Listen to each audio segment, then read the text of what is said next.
देखो मुझे एक बात याद आ गई। एक सेठ जी हते, एक सेठ जी, और उनकी कपड़े की दुकान थी।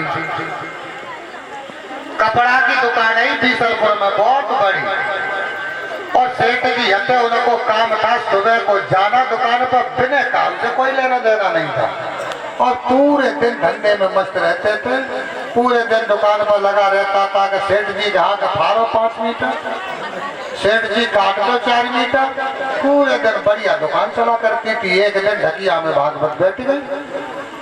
सेठानी बोली, सेठ जी पूरी जिंदगी तुम्हें कमाते कमाते भई जा रही है, तो करो 6-7 दिन दुकान से तारो लगाए दो।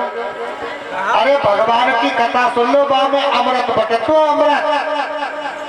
सेठ जी बोले लाभा अमृत तुम देख ले, जिंदगी तो पूरी वही जाती। पहले दिन सेठ जी कथा सुनने गए। भगवान कन्हैया की अमृत में वर्षा हो रही थी। सेठ जी ने देखा कि कहाँ बैठे। तो पांडाल का वो खंबा था, वह खंबा की ओट लेकर के आज सेठ जी वहीं बैठे। सेठानी ने सेठ जी से कही कि तुम ज्यादा देर तक मत बैठना, 2-3 बातें जो पंडित जी महाराज कहे उनकी याद तो कर ली हो, जैसे तुम्हारा जीवन बेड़ा पार है जाएगा। ज्यादा ना 3 बातें तो सीखी है। ये कापी पेंसिल हाथ में ले गए। मैंने कही 3 बातें लिखी कह दी है, उन्होंने ला 3 बातें याद करे लेंगे और लेके ले जाता है। बीसलपुर जाता है, दुकान खोल लेंगे। थोड़ी देर बैठ गए।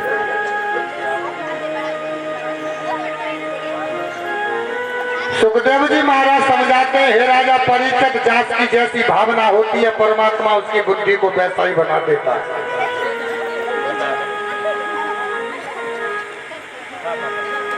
गर्दन रख के खंबा से भैया बैठ गए। कथा चलती रही, लेकिन उन्हें नींद आ गई। नींद में भी अपनी दुकान पर पहुंच गए। बीसलपुर महाराज परीक्षित सपने में देख रहे ग्राहक को आएगा। बिन्ने कही महाराज क्या फारो 5 मीटर, लेकिन उन्हें जो नहीं मालूम है कथा में बैठे तो वे भागत में आए तो पंडित जी महाराज गले में अंगूठा पड़ रहा, तो मैं 2 टूक कर दे मुझको नींद में। पंडित जी महाराज घबराए गए, न मालूम काय को अंगूठा पड़ डालो भैया, लेकिन नींद में थे। आज दूसरे गए वहां पे। आज शैतानी बोली, तुमने बहुत गलत काम किया, तुमने पंडित जी महाराज का अंगूठा फाड़ दिया।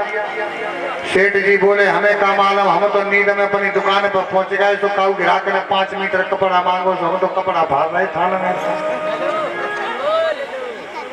सेठानी बोली, आज कथा सुनिया और आज तुम्हारे कथा सुनियो, आज तक ऐसी वैसी बात मत कर दियो। दूसरे दिन सेठ जी फिर आए। भाई खम्बा से उठ लेके बैठ गए। पंडित जी महाराज घबराने भाई हते क्यों गमोचा फाड़ गए। एक दिन पहले पंडित जी महाराज दूध से बोले, आए गए काफी पेंसिल संगाई सो पिन भाई लेकर गई काफी पे 3 बातें याद करनी। आए गए। मैंने कही ला जाई बैठो। खम्बा से सुबह जैसे ही बैठे पंडित जी महाराज बोले बैठ गए तो मैंने बहु काफी पहले के बातें हो गई 2। मैंने कही एक बात तो रखा में चंदा पहले के लेंगे तो जैसे ही चले गए को भाई पंडित जी महाराज बोले चंदा है तो मैंने बहु लेके ली बनी है वो मारो कल्याण। अब पे चंदा है बीसलपुर मारो। अब पे रात भर 24 घंटा में 3 ही बातें याद करते रहे। आए गए बैठ गए चल गए। एक दिन सेठ जी के घर में डाका डालने के लिए चोर घुसे आए। सेठ जी नींद में सो रहे, लेकिन बातें भी 3 याद कर ली। जैसे ही चोर घर में को आए कथा में दिमाग को पहुंचेगा। वो बाई बात जो लिखी काई से बनाए मुंह में से निकल गई। नींद में आए गए। चोरन ने कई मालूम पड़ता सेठ जी जग रहा है, लेकिन सेठ जी को रखा मारे। भागवत की 3 बातें कभी कभी बहुत काम दे जाती हैं। चोरों ने कहा बैठ जाओ नीचे, मालूम पड़ता है सेठ जी ने देख लिया। चोर बैठ गए। मेरा मुंह में तो निकलेगी कहा बैठ गए। दूसरा शब्द था। चोर बोले भैया अब नंबर नहीं लगेगा, चलो भाग चलो। और चोर घर से जैसे ही निकले सोई मुंह में तो तीसरा शब्द वो भी निकल गया। कहता चल रहे। चोर बोले भैया आज जान बची तो लाखों पाए, आज पकड़े जाते। लेकिन सेठ जी को कछुना मालूम भाई, लेकिन भागवत की 3 बातें उनको काम कर गई। बोलो गोविंद भगवान की।